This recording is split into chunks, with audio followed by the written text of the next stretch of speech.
คืนนั้นฟ้าวันเหมือนกดดันเหมือนจะฝนอยู่ในห้องผ่าตัดของหงมอโบการหายใจอ่อนของแม่หญิงคนหนึ่งกำลังลุดลงทุกวินาทีนางเป็นภรรยาของศิลาศวรรณสอนผู้บริหารใหญ่ของกลุ่มบริษัทแกโอทในนครเวียงจันทร์นางเจ็บป่วยโดยโรคหัวใจมานานและมื้อนั้นเป็นวันที่ชีวิตนางมีเหลือเพียงเล็กน้อยวรรณสอนจับมือนางน้ำตาให้ลงอย่างบ่อายข้างตัวนางแม่นน้อยลูกชายอายุ5 ปีที่บ่เข้าใจว่าจะเกิดหยังขึ้นกับแม่ของเขานางยิ้มอย่างอ่อนโยนแล้วเว้าด้วยเสียงเบาวรรณสอนถ้าคอยบ่อยู่ขอทานช่วย5 คนที่ฮักน้อยเพราะว่านางเป็นน้อยบ่แม่นเพราะพ่อของนางมีชื่อเสียงหรือมีเงินคอยบ่อยากให้ลูกของเฮาเติบโตมาโดยทึกฮักแท้จากเงินคำสัญญานั้นเป็นสิ่งสุดท้ายที่นางได้กล่าวก่อนจะปิดตาลงตลอดกาลวรรณสอนกับน้อยยืนน้ำตานอกห้องผ่าตัดชีวิตของพวกเขาเปลี่ยนไปตลอดหลังจากพิธีศพและการเฮ็ดบุญให้แม่หญิงคนนั้นความว่างเปล่าเต็มใจของวรรณสอนแม้นจริงลาวเป็นผู้บริหารของบริษัทใหญ่ที่สุดในประเทศมีทั้งอำนาจและทรัพย์สมบัติแต่เมื่อกลับบ้านมาเห็นน้อยนั่งอยู่คงเดียวถามหาแม่ยังให้คำตอบลาวฮู้ว่า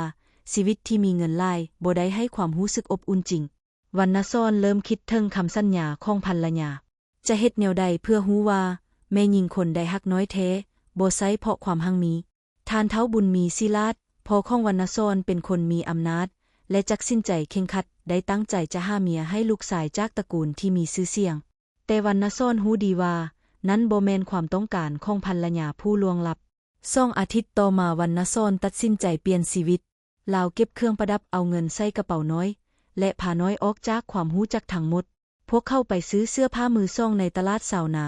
และเช่าห้องน้อยในศาลบ้านทุกยากแท้ว่าของเมืองคืนหนึ่งพอลูกนั่งอยู่ที่ฝั่งแม่น้ำคงมองไปหาแสงไฟจากฝั่งทานแขวงน้อยห้องคอเข้าด้วยน้ำตาในเวลานั้นมีผู้หญิงคนหนึ่งเข้ามาแก้นางซื้อคำลาคนบ้านนอกที่เข้ามาเฮ็ดเวียกรับจ้างในนครหลวงมือนั้นนางทึกกับจากตลาดอยู่ในมือถือบวงข้าวเรือน้อยเมื่อเห็นเด็กน้อยห้องคอเข้าคำลาจึงเปิดห้อยข้าวเรือให้น้อยหับมากินด้วยความหิววรรณสอนมองคำลาและรู้สึกมีบางสิ่งเกิดขึ้นในใจนางยืนผ้าบางให้เพื่อห่อหางน้อยในคืนนั้นวรรณสอนบ่อาจนอนหลับได้คำสัญญาของภรรยาและความดีของคำลาผสมประสานเข้ากันในหัวใจลาวเริ่มรู้ว่าบางทีภายในความจริงง่ายอาจมีความฮักที่แท้จริงซ่อนอยู่หลังจากคืนนั้นที่คำลาได้แบ่งข้าวเหนียวให้น้อยชีวิตของสองพ่อลูกกลับมีแสงสว่างขึ้นเล็กน้อยวรรณสอนรู้สึกว่าคนผู้ยิ่งใหญ่อย่างตนบ่เคยเห็นความงามในความดีง่ายของผู้หญิงชนบทเช่นนั้นตอนเช้าลาวพาน้อยไปที่ตลาดสาวนาเพื่อซื้ออาหารง่ายการมีชีวิตเป็นสาวบ้านทุกยากมันไม่ใช่สิ่งที่คุ้นเคยแต่ก็รู้สึกเป็นความท้าทายที่มีความหมายคำลามักจะผ่านทางนั้นในตอนเช้าเพราะนางเป็นคนขายข้าวเหนียวห่อใบตองและเฮ็ดอาหารง่ายขายตามสายแม่น้ำโขงวรรณสอนพาน้อยไปซื้อของจากนางจนกลายเป็นความคุ้นเคย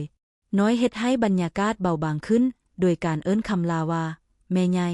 คำลาหัวเราะและกวดผมน้อยอย่างอ่อนโยนความใกล้ชิดนั้นเฮ็ดให้วรรณสอนรู้สึกทั้งอบอุ่นและกังวลเพราะยิ่งใกล้ชิดหลายเท่าใดความลับของตนก็ยิ่งเป็นภาระหนักเท่านั้น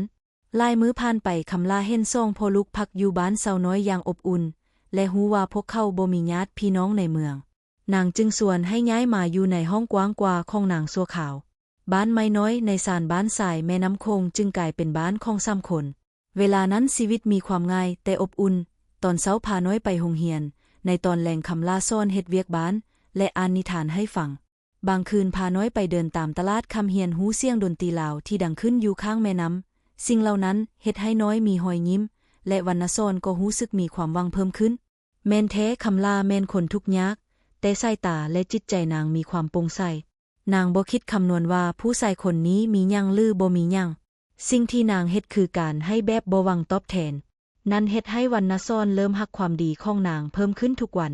คืนหนึ่งหลังจากกินข้าวร่วมกันน้อยยืนไปกอดคำลาและเว้าว่าแม่ใหญ่อ่านนิทานให้ฟังแน่คำลาจึงอ่านนิทานลาวดั้งเดิมเกี่ยวกับความกตัญญูและความฮักในครอบครัวน้อยลับไปในอ้อมกอดนั้นวรรณสอนมองภาพนั้นน้ำตาของลาวเกือบไหลออกลาวฮู้ว่านี้แม่นความอบอุ่นที่บ่เคยซื้อได้ด้วยเงินแต่อยู่ในใจของวรรณสอนก็ยังมีความกังวลความลับเกี่ยวกับตนเองสักวันจะถูกเปิดเผยและคำลาจะฮู้ว่าผ ผู้ชายที่นางช่วยเหลือมีนั้นบ่แม่นคนทุกข์ยากทั่วไปแต่เป็นทายาทของตระกูลใหญ่ความกังวลนั้นเฮ็ดให้หัวใจของลาวบ่เคยสงบเลยชีวิตของ3คนในบ้านไม้น้อยในศาลบ้านสายแม่น้ำคงเหมือนว่าเข้าสู่ความเปรียบง่ายแต่อบอุ่นซื่อคำล่าแบ่งเวลาลังเฮ็ดเวียกซ่องเวียกให้กับน้อยและวันนะซ่อนเพื่อช่วยซ่อนเฮ็ดเวียกบ้านและปรุงอาหารคำแลงให้กินร่วมกันความสนใจและความใส่ใจของนางเฮ็ดให้บ้านไม้ลังน้อยแห่งนั้นเต็มไปด้วยเสียงหัวเราะและรอยยิ้มวันนะซ่อนพยายามเฮ็ดให้ชีวิตของตนเหมือนคนทั่วไปลาวปอนพงของตนเป็นสายชื่อว่าวิละและหางานเฮ็ดเป็นพนักงานคนของในสโมสรเกียงของหมู่บ้านไกคำล่ารับรู้ว่าเขาเป็นคนขนานแต่บ่รู้ว่าลงลึกมีความลังอย่างใด2คนได้พัฒนาความสัมพันธ์ไปในแนวที่บ่มีแผนการบ่มีคำล่อแต่เต็มไปด้วยการกระทำแท้ตอนเช้าของวันอาทิตย์หนึ่งวันนะซ่อนเฮ็ดกาแฟและตบควันยางในห้องครัวคำล่ายืนมองแล้วเว้าอย่างเบาว่าเขาเฮ็ดให้บ้านของนางรู้สึกเหมือนบ้านจริงวันนะซ่อนมองคืนด้วยตาที่เข้มแข็งและเว้าว่านี้แม่นครั้งทำอิฐที่ลาวรู้สึกว่าตนเป็นคนธรรมดาที่มีชีวิตจริงในแต่ละคืนหลังจากน้อยลับไปวันนะซ่อนและคำล่าจะนั่งคุยกันอยู่ริมศาลบ้านเสียงแม่น้ำขึ้นสาดขึ้นลงค่อยส่งคนเล็กเปลี่ยนชีวิตที่ผ่านมาเขียนความจริงในใจออกมาทีละน้อยคำล่าเล่าให้ฟังว่านางเป็นคนจากหมู่บ้านห่างไกลในแขวงจำปาสักย้ายมาเวียงจันทน์ภายหลังจากพ่อแม่เสียเพื่อหางานเฮ็ดและส่งเงินให้น้องเศร้าเหียนต่อนางเฮ็ดเวียกในโรงงานตัดเย็บค่ายของตามตลาดและเคยทึกข้อให้แต่งงานโดยคนมีเงินแต่นางปฏิเสธด้วยความภาคภูมิใจในตนเอง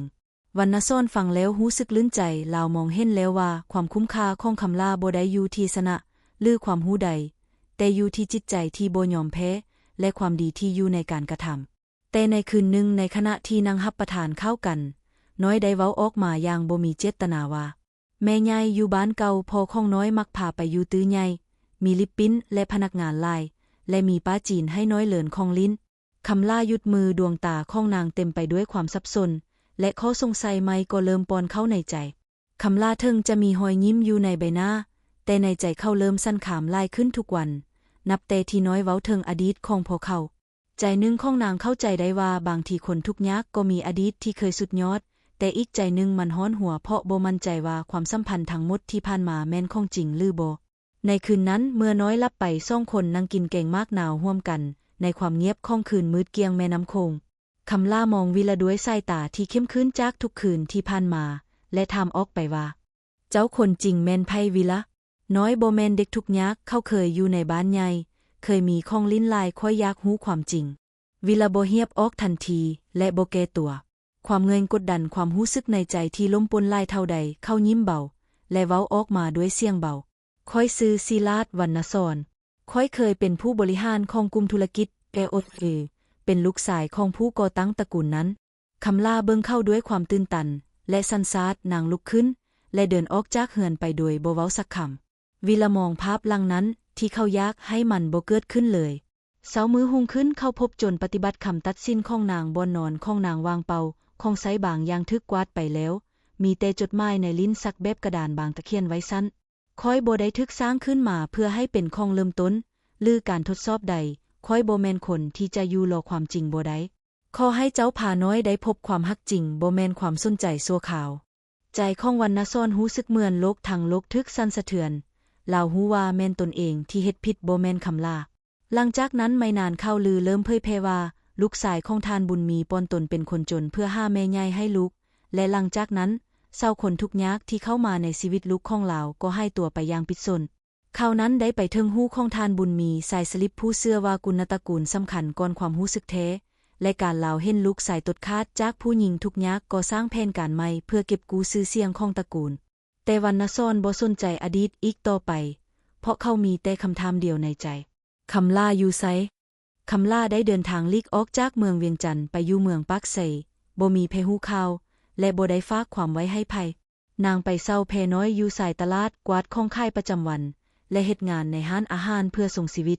จากผู้หญิงที่มีรอยยิ้มทุกวันคำล่าเริ่มเงียบและเก็บตัวแต่เมื่อยามค่ำมาฮอดนางมักจะนั่งจับท้องแล้วมองฟ้าด้วยความคิดฮอดและความว่างเบาแม่นแท้คำล่ากำลังท้องและนางบ่ได้บอกไผนางตัดสินใจจะเริ่มต้นใหม่โดยบ่พึ่งผู้ชายแม่นการตัดสินใจที่เจ็บแต่นางจนความพร้อมเพราะนางรู้ดีว่าบางครั้งความฮักที่สวยงามสุดคือความฮักที่ยอมปล่อยมันไป ในขณะเดียวกันที่เวียงจันทร์วรรณโซนในสภาพของผู้ชายที่สูญเสียและเสียใจเพียงอยากเห็นคำลาอีกครั้งลาวได้จ้างคนช่วยตามหาและสืบข่าวของนางแต่ทุกอย่างมีแต่ความเงียบเซ้ยเงินเท่าใดก็บ่มีข่าวของนางเลยจนกระทั่งน้อยเริ่มมีภาวะคิดฮอดเศร้าและไข้ซุ่มอาการจิตใจแม่นเวลานั้นเองที่ท่านบุญมีพ่อของวรรณโซนได้เข้ามาเก็บกู้ชื่อเสียงของตระกูลท่านเชื่อว่าคำลาแม่นผู้หญิงทุกยากสมบูรณ์แบบที่อยากยอดขึ้นสู่ตระกูลของลาวและสั่งให้คนของตนสืบหาและติดต่อสื่อมวลชนสร้างข่าวเป้าไปว่าผู้หญิงจากชนบทคนหนึ่งสมอบสมลงให้ลูกชายของลาวในขณะที่เขาบ่รู้สึกกับลาวเลยข่าวนั้นได้กระจายออกอย่างว่องไวทางฝั่งการรายการวิทยุและแม่นที่เสื้อออนไลน์ได้เอาไปเขียนต่อโดยบ่ตั้งคำถามและนี้แม่นสิ่งที่ทำให้คำลาผู้กำลังท้องเสียงานและทึกขับออกจากห้องเศร้าเพราะเจ้าของห้องก็เสื้อข่าวที่ลือกันว่านางแม่นผู้หญิงบ่ดีคำลาจึงจำใจย้ายออกไปอยู่กับแม่ค้าในตลาดที่เคยเฮ็ดเวียกด้วยและใช้ชีวิตอย่างมีความระมัดระวังใจของนางเป็นห่วงแต่ลูกในท้องและให้ความรักทั้งหมดที่มีให้กับชีวิตใหม่นั้นโดยบ่คาดหวังว่าจะมีไผกลับคืนมารับผิดชอบในขณะเดียวกันวรรณโซนก็เริ่มเห็นความเสียหายที่ลดแรงบ่ได้บ่ใส่เดียวแต่ในหัวใจแต่ในชีวิตของน้อยความโศกเศร้าได้ส่งผลให้เด็กน้อยเจ็บเจือนคืนเขาเริ่มบ่อยากกินและเฝ้าถามถึงแม่ยายทุกมื้อสิ่งนั้นเฮ็ดให้วรรณโซนตัดสินใจออกตามหาคำลาด้วยตนเองในใจของลาวบ่แม่นเพียงเพราะลูก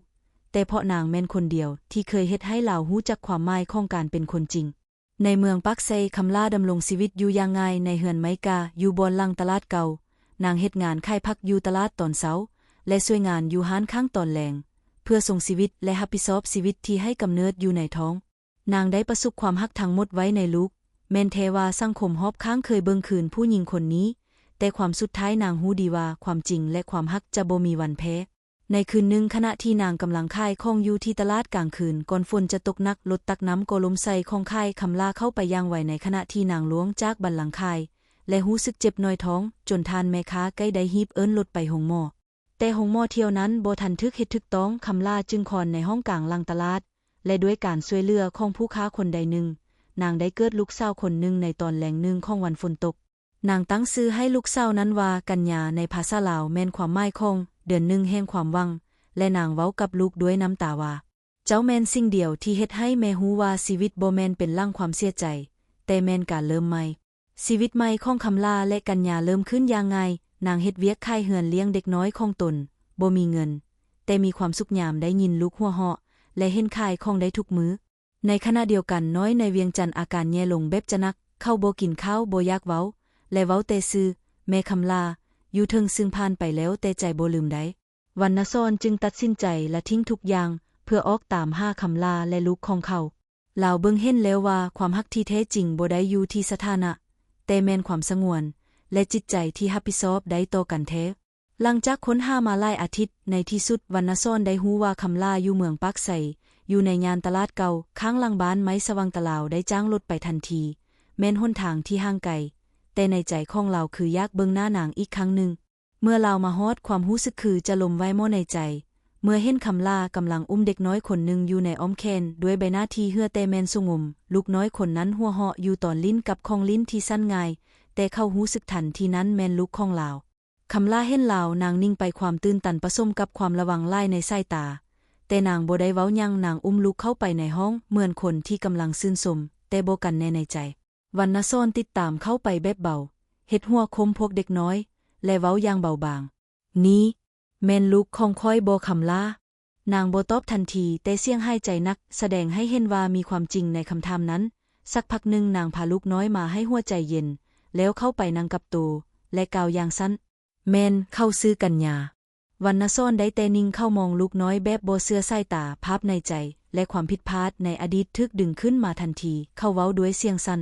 เฮาเฮ็ดให้เจ้าเจ็บหลายเกินไปแต่เฮาขอบใจที่เจ้าบ่ปล่อยลูกและบ่ละทิ้งความเป็นคนในตนเองคำลาหัวเราะเบาและกล่าวอย่างดื่มใจเฮาบ่ได้เฮ็ดเพราะว่าค่อยแข็งแหงแต่เฮาเฮ็ดเพราะลูกคือความหวังที่ค่อยบ่อยากเห็นมันดับลงเด็กน้อยกัญญาขึ้นมาเบิ่งหน้าพ่อของนางโดยที่บ่ฮู้ว่าเขาแม่นไผแต่แม่นอยู่ด้วยความสนใจและหัวเราะใส่หน้าของเราวรรณโซนอุ้มนางแล้วน้ำตาไหลค่อยจะเป็นพ่อที่ดีบ่ใช้ความรักเป็นการทดสอบอีกแล้วสำหรับคำลาเพิ่งเห็นว่าความรักของเราบ่เคยสูญไปมันล้นพิษแท้ แต่มันก็กลับคืนมาห้านางได้พอคนใหม่และความสุขใหม่กำลังเริ่มขึ้นสิ่งที่คำลาและวรรณซอนคิดว่าได้ผ่านพ้นไปแล้วกลับกลายเป็นสิ่งที่ทึกขุดขึ้นมาอีกครั้งในวันที่ความสุขเพิ่มขึ้นในเหือนลังน้อยนั้นแม่นวันเดียวกันที่ข่าวสารสืบทางออนไลน์ได้เผยแพร่ระบายละเอียดแล้วว่าคำลาผู้หญิงจากชนบทคนนั้นแท้จริงแม่นแม่ของลูกสาวลับของทายาทตระกูลเจโอโตข่าวนี้กระจายไปในวงกว้างและรวดไวภายในบอนที่มีอิทธิพลเชื่อมต่อหลายในลาวผลกระทบแรกของข่าวนี้คือการฮีบกวางประสุมด่วนในตระกูลเจโอโตภายในวันเดียวกันท่านบุญมีผู้เป็นพ่อของวรรณซอนเป็นหัวหน้าในการชุมนุมนั้นภายในสำนักงานใหญ่ในกลางตัวเมืองเวียงจันทน์เข้าประกาศอย่างชัดเจนว่าค่อยจะบ่ยอมให้ผู้หญิงที่เคยได้ซื้อตระกูลค่อยกับเข้ามาในชีวิตลูกค่อยอีกการตัดสินใจนั้นนำมาสู่การสั่งให้ยึดทรัพย์สินและตัดมอบให้วรรณซอนอย่างเข้มงวดรวมถึงการทอนสิทธิในการบริหารในโครงการธุรกิจของตระกูลแต่วรรณซอนบ่ได้ทึกใจและบ่แม่นคนเดิมที่เคยอยู่พร้อมให้ความอำนาจภายในเป็นเป้าหมายสูงสุดอีกแล้วในขณะที่ท่านบุญมีกำลังหาทางปิดปากข่าวสารและจัดการกับคำลาเข้ากับประกาศจากไปโดยบ่ของทรัพย์สินใดเลยและได้ใส่จดหมายค้างไว้ในห้องที่ลาวเคยเฮ็ดเวียกค่อยละทิ้งชื่อเสียงและทรัพย์สินเพื่อซื้อความเป็นคนของลูกน้อยคนหนึ่งและแม่ของนางผู้ที่เกียรติในจิตใจและยืนยันความจริงทุกเวลาความเข้มขันภายในตระกูลพวมให้ผู้ถืออำนาจเริ่มสั่นขามกับแม่ของลูกหลานของตนด้วยวิธีการที่ดุดันพวกเขาประกาศผ่านชื่อว่าคำลาแม่นคนที่มุ่งปิดบังอดีตและต้องการก้าวขึ้นในสังคมโดยการจงลุกของตนไว้ให้มีอำนาจแต่ในเวลานั้นสิ่งที่คาดบ่ฮอดได้เกิดขึ้นเมื่อมีผู้ซื้อข่าวคนหนึ่งผู้ได้เห็นการให้ช่วยเหลือของคำลาในช่วงที่นางอยู่ปากเซเปิดเผยเรื่องราวผ่านสื่อซองพิเศษบทข่าวนั้นถ่ายทอดในรูปแบบเป็นมนุษย์ธรรมดาผู้หนึ่งที่ต้องฝ่าฝืนการด่าทอและความเจ็บปวดภารกิจเป็นแม่ได้แบบยิ่งใหญ่ประชาชนในสังคมและผู้ติดตามข่าวเริ่มหันมาสนใจคำลาและตั้งคำถามว่าเพราะยังสังคมจึงตัดสินผู้หญิงคนนี้เพียงย้องจากอดีตความเคลื่อนไหวในออนไลน์เริ่มกลายเป็นเสียงของประชาชนที่บ่รับได้กับอำนาจที่กดขี่ผู้คนเริ่มเห็นใจและชื่นชมคำลาผู้ที่ลุกขึ้นอยู่ได้โดยบ่มีชื่อเสียงและบ่พึงบ่อำนาจในตอนสุดท้ายของภาคนี้วรรณซอนและคำลากลับคืนสู่ชีวิตง่ายของพวกเขาในบ้านเก่าใกล้แม่น้ำคองและตั้งหน้าเริ่มใหม่ทุกอย่างด้วยตนเอง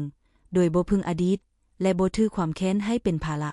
ในขณะที่ข่าวเกี่ยวกับคำลาและการขัดแย้งกับตระกูลเจโอตเวยังกำลังละอุกอยู่ในสื่อสาธารณะก็เกิดหลักฐานสำคัญอย่างบ่คาดคิดที่ทำให้เรื่องราวมุ่นไปสู่ทิศทางใหม่ผู้ช่วยงานแก่คนหนึ่งชื่อแมคิงีเคยเฮ็ดเวียกในบ้านของตระกูลเจโอตเวเมื่อก่อนได้ติดต่อสื่อมวลชนแห่งหนึ่งและระบุว่านางเคยรู้จักมานานกับแม่ของคำลาแมคิงีได้ออกมาให้ข้อมูลผ่านการสัมภาษณ์โดยตรงนางว่าย้อนอยู่ในช่วงปีที่มีสงครามแม่ของคำลาเป็นผู้ช่วยชีวิตทานบุญมีในไฟไหม้ครั้งใหญ่ที่เกิดขึ้นในบ้านในวันนั้นแต่หลังจากหายจากภัยแม่ของคำลาก็ถูกขับออกโดยบ่มีคำอธิบายเพราะถูกตัดสินว่าบ่เหมาะสมกับสถานะของครอบครัวนั้นเมื่อข่าวนี้ถูกเผยแพร่ประชาชนทั่วประเทศเริ่มกวดสอบและเห็นความเป็นจริงที่ถูกปกปิดมาดนนานและยิ่งเพื่อให้เป็นเสียงของผู้ที่ถูกทำลายชื่อเสียงความเคลื่อนไหวออนไลน์ในแฮชแท็กสืบคืนความยุติธรรมให้คำลาได้รับความนิยมทั่วประเทศการเคลื่อนไหวนั้นเฮ็ดให้พวกนักกฎหมายและนักสื่อข่าวของประเทศเข้ามาสนใจเฮ็ดรายงานสืบสวนอย่างเรื่องราวจริงจังในขณะที่ตระกูลเจโอโตถูกกดดันจากสังคมอย่างหนักและความสื่อสารของควันสนก็ค้างในทิศทางที่บ่เป็นประโยชน์ต่อพวกเขาสุดท้ายในวันหนึ่งท่านบุญมีก็จัดแถลงข่าวสาธารณะต่อหน้าสื่อมวลชนแห่งชาติท่านได้เว้าโดยตรงด้วยน้ำตาว่าค่อยขออภัยคำลาและแม่ของนางที่ในอดีตค่อยเคยเป็นผู้รับชีวิตแต่บ่ได้มีใจรับรู้คุณค่าของความเป็นมนุษย์เลยค่อยเข้าใจแล้วว่าชื่อเสียงและอำนาจบ่แม่นเวิงด้วยการลุดเข้าอื่นค่อยผิดและขอรับผิดชอบความผิดนั้นต่อหน้าทุกคนคำลาเมื่อได้ฟังความเว้านั้นนางบ่แสดงความแสดงใดนางแค่มองลูกสาวของนางและยิ้มอย่างสงบเพราะในใจนางบ่ได้อยากได้ชนะหรือความสุดแค้นแต่นางเฮ็ดเพราะให้ลูกได้เห็นว่าแม่ของนางยืนยันความจริงได้แม่นแน่แท้2 อาทิตย์หลังการแถลงข่าวของท่านบุญมีบอนที่คืนเงาไปแล้วแม่นความคึกคืนของประชาชนที่เห็นใจคำลาและชื่นชมความกล้าหาญของนางในการปลดปลอนความจริงและยืนยันเกิดเปรียบเป็นคนที่ควรได้รับการนับถือแต่สำหรับคำลาและวรรณซอนชีวิตบ่แม่นจบอยู่ในคำสรรเสริญหรือการรับผิดของผู้มีอำนาจแต่แม่นเริ่มต้นใหม่ในวิธีที่เป็นตนเองทั้งสองบ่กลับไปอยู่ในโลกเก่าแต่ตั้งใจใช้ชีวิตใหม่ในรูปแบบที่สงบ และมีความหมายพวกเขาย้ายกลับไปอยู่ควันนอกเมืองในบ้านเก่าติดแม่น้ำคลองบ้านเขาแม่นไม้เก่าที่เคยปกเกินด้วยใบไม้ใหญ่บรรดาพวกลูกน้อยเพลและเอลโฮวิ่งลิ้นตามกันอยู่หน้าร้านด้วยเสียงหัวเราะที่เฮ็ดให้บ้านเงยนั้นมีชีวิตชีวาเหมือนก่อนอีกครั้งคำลาและวรรณซอนบ่เพียงแต่ดูแลครอบครัวของตนแต่ยังได้เปิดศูนย์ขนาดน้อยในบ้านชื่อว่าศูนย์พัฒนาแม่หญิงสำหรับแม่ที่ให้พ่องทิมและเด็กน้อยที่บ่มีโอกาสทีนี้พวกเขาสอนอาชีพให้ความรู้และแบ่งปันความหวังให้แก่คนที่เคยถูกมองข้ามจากสังคมคำลาเว้าอย่างง่ายกับผู้สื่อข่าวคนหนึ่งที่ได้มาสัมภาษณ์นางค่อยเคยเป็นคนที่ถูกมองข้ามและค่อยรู้ว่าความไว้วางใจและความรู้สึกว่าเฮามีค่าแม่นสิ่งจำเป็นบ่แม่นความจงจะได้ที่เฮาค้นหาแต่แม่นสิ่งที่เฮาจะแบ่งปันให้กันได้วรรณซอนบ่กลับไปบริหารธุรกิจใหญ่อีกแต่ได้เริ่มก่อตั้งวิสาหกิจสงเคราะห์เพื่อรับซื้อผลิตภัณฑ์จากแม่หญิงที่ศูนย์ส่งออกไปสู่ตลาดท้องถิ่นและระดับประเทศในขณะเดียวกันลาวยังใช้ความรู้ทางธุรกิจของลาวช่วยเฮ็ดแผนขยายให้ศูนย์พัฒนาแม่หญิงให้มีสาขาในแขวงอื่นมื้อนึงในเดือนหลังจากนั้นในงานเลี้ยงส้นไผ่สำหรับแม่หญิงที่บ่มีความหมายในสังคมแต่สงเคราะห์ในตนเองคำลาได้ถูกเชิญให้ขึ้นไปเว้าปิดงานนางได้ลงจากเวทีด้วยใจที่เต็มไปด้วยความยุยืนและเว้าเพียงสั้นค่อยบ่ได้มีชื่อและบ่ได้มีทรัพย์สินที่ค่อยมีแม้นการบ่ยอมให้อดีตกำหนดค่าของตนค่อยเพียงแต่เป็นคนหนึ่งที่อยากให้ลูกของค่อยขึ้นไปเบิ่งโลกด้วยความภูมิใจและบ่อายกับอดีตของแม่นางเสียงปึกมือค่อยดังขึ้นในงานตานไฟในสายตาของแม่หญิงหลายคนที่ได้ฟังคำเว้านั้นคำลาและวรรณซอนยืนอยู่ข้างกันถือมือของลูกน้อยทั้งสองก้าวออกจากเวทีด้วยใจที่เต็มไปด้วยสันติและความหวังใหม่